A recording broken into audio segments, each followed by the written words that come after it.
હું પ્રવીણ ભારતી ગોસ્વામી રાજકોટ શ્રી દશનામ ગોસ્વામી જાગૃતિ મંડળના પ્રેસિડેન્ટ તરીકે જવાબદારી નિભાવું છું.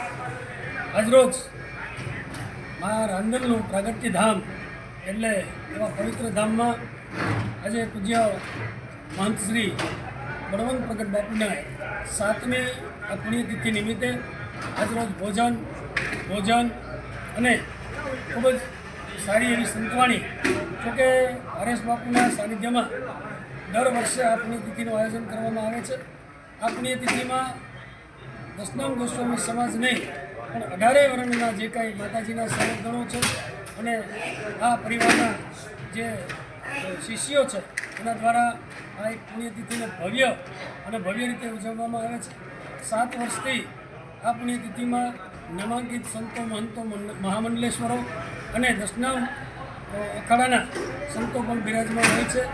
આજે પણ આ જ રીતે દળવા ગામે મા રાંદલમાના સાનિધ્યમાં પ્રાગટ્યધામમાં 7મી પુણ્યતિથિ નિમિત્તે અમે પણ ઉપસ્થિત થઈ અને ધન્યતા અનુભવીએ છીએ.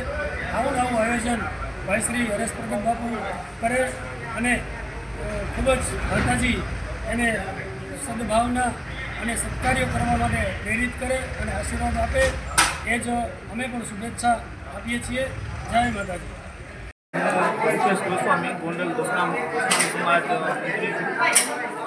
દળવાને આંગણે આજે 7મી પૂજ્ય મહંત શ્રી બળવંત પ્રગટ બાપુની પુણ્યતિથિ અને દર વર્ષની જેમ ભવ્યાથી ભવ્ય ભજન ભાવનો કાર્યક્રમ અને સાથે સંત દર્શન અને ભોજનનો એક કાર્યક્રમ દર વર્ષે હોય છે. અને બાપુની તિથિ સમગ્ર રાંદલના દળવા ગામ અને આસપાસના સૌ ગામના લોકો મળીને ભાવથી તિથિ ઉજવે છે.